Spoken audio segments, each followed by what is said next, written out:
So what I'd like to do is honor the animals in the world and also the animal in us and start with breath, right? We all need more breathing. And it's not that we don't breathe enough necessarily. It's actually that we need to breathe less and deeper.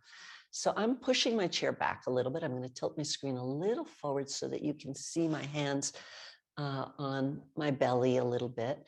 And we're just going to take a moment to just have some time with the breathing. So we're rocking in our chair a little bit.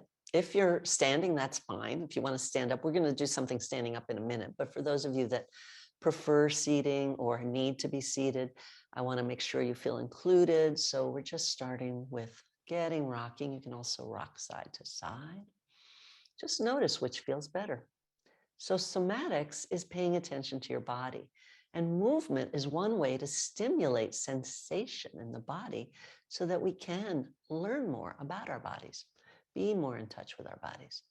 And then you can be still again and just already notice, did anything change either in your spine, in your sensation? Maybe you're dealing with chronic pain. If that's the case, did it feel better or worse? Important to notice. Did forward and back feel better, or did side to side? Did getting smaller and slower help? That's often what we do in the somatic work. We slow down, and if there's pain, we stop before the pain, and then at least we've got movement going that's pain-free. We call it moving under the pain. So in case anyone's dealing with pain, I wanted to make sure we address that. So here we are now back to rocking forward and back. And I'm going to invite you to take a deep breath in. I just took a breath into my upper lungs. You may not know, but we have lobes that go above the collarbone, the clavicle, lobes that are in the middle. And on the left, there's just 2 lobes because of the heart. And on the right, there are 3, even though the big liver is pretty much right there under the diaphragm. So we want to fill all 5 lobes of the lungs. So just take a moment and imagine now, and you can close your eyes if you prefer, or if you like watching, my demonstration, then keep your eyes open.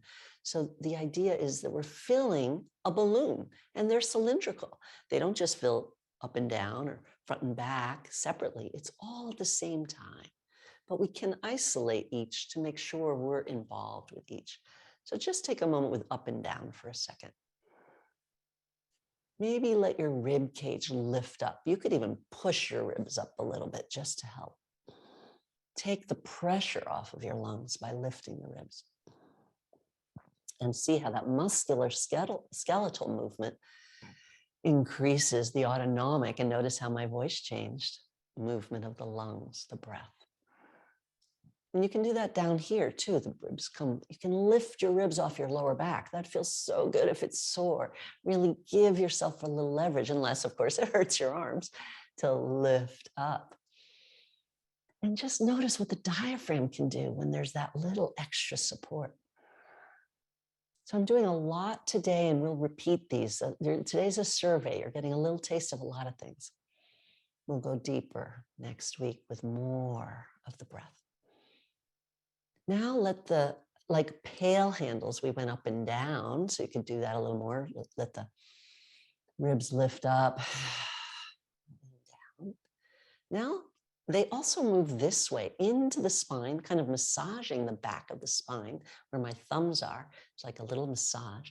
And then on the exhale, closing. So go ahead and take some time with seeing, feeling, or imagining, whichever works for you. Inhaling and expanding, opening at the breastbone, opening at these diaphragmatic insertions.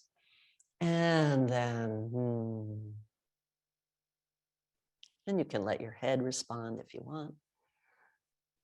We're always the starfish underneath this spinal movement. And out. And forward and back is another part. That dorsal is the back. You might just want to rub your back and say dorsal to remember, and ventral, front. I don't know, V and F, front, maybe that, I don't know if that helps, but ventral, front, dorsal, back, dorsal fins, some of you know of. And how about breathing now into your depth? coming back in, we soften.